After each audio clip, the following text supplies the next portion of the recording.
Et en fait, c'était comment ta vie de célibataire en fait? C'était bien. C'était- Quoi? Non, Ta vie de célibataire attends, était bien. Ok. attends, je t'explique. En fait, c'était différent. Mhm. Ouais. Salut à tous. Elle, c'est Aude. Et lui, c'est Gaël. Alors en fait, dans cette nouvelle vidéo, dans cette nouvelle rubrique, on a décidé de partager quelque chose de nouveau avec vous. En réalité, dans la vie, il y a 3 choses pour lesquelles on se bat.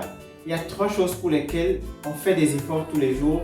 Et en fait, ces choses, la toute première en tout cas, c'est la raison financière. La seconde, La raison familiale. tu es sûr? Oui. Ok, c'est vrai, elle a raison. Et la troisième, c'est la raison sociale. En réalité, il y a les finances, il y a la famille, il y a le social. Ce sont les 3 choses qui portent notre attention chaque jour. On a décidé de partager sur l'aspect familial aujourd'hui et vous allez découvrir la suite.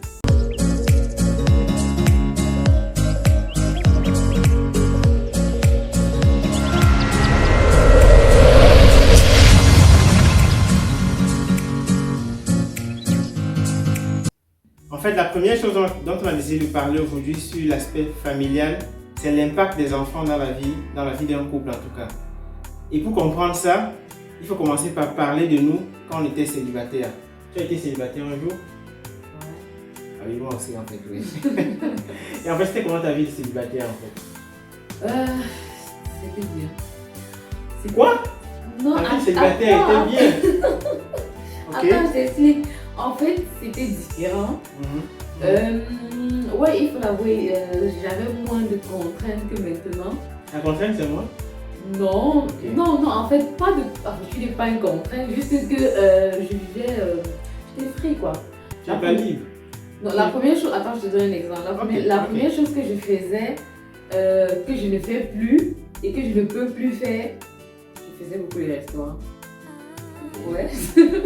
En fait, elle ne fait plus les restaurants parce qu'on a décidé d'avoir un code de gestion financière qui nous empêche de partir au restaurant de manière désordonnée. Ouais, en fait. Ouais, donc du coup, et avec les enfants, c'est autre chose, quoi. Et même si on voulait aller, au restaurant comme on veut, avec les enfants, c'est différent. Parce que non seulement ils sont tout petits, on va Ok. pas les amener au restaurant tout le champ et traîner tout le monde là, c'est pas très. Oh, quand j'étais célibataire, c'était juste 2 places. Ok. En tout cas, moi, quand j'étais célibataire, ouais, j'étais tranquille aussi, ouais.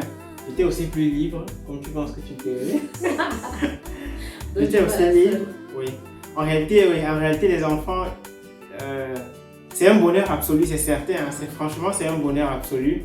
Mais c'est clair aussi que ils occupent une place dans notre vie. Ils occupent franchement une très grosse place. Et aujourd'hui, par exemple, je sais que je ne peux plus faire des sorties nocturnes. Hein. Parce que quand même, avant, je sortais. Ouais. C'est vrai que je ne sortais pas trop, mais oui, je sortais quand même. Mais aujourd'hui, je ne peux plus faire ça en fait. Donc les enfants, ouais, ils ont ça. Ils ont changé en fait mon quotidien. Et ils ont aussi changé les différents repas qu'on mange. Parce qu'aujourd'hui, eh bien, quand on cuisine plus pour monsieur, son mari. On cuisine pour... Les enfants d'abord. En fait, sans le savoir, les enfants dictent leur loi. C'est eux qui décident, ils deviennent prioritaires. En fait, quoi que tu fasses, tu te dis, ah, qu'est-ce que je ferais des enfants? Quand tu penses à un programme, quand tu penses à faire quoi que ce soit, la première question c'est déjà les enfants. Qu'est-ce que je ferais des enfants? Ouais, ça c'est vrai. En fait, c'est sans s'en rendre compte, ils finissent par dicter leur loi. On s'y fait et puis on est habitué, donc du coup, on les intègre dans tout ce qu'on fait en fait.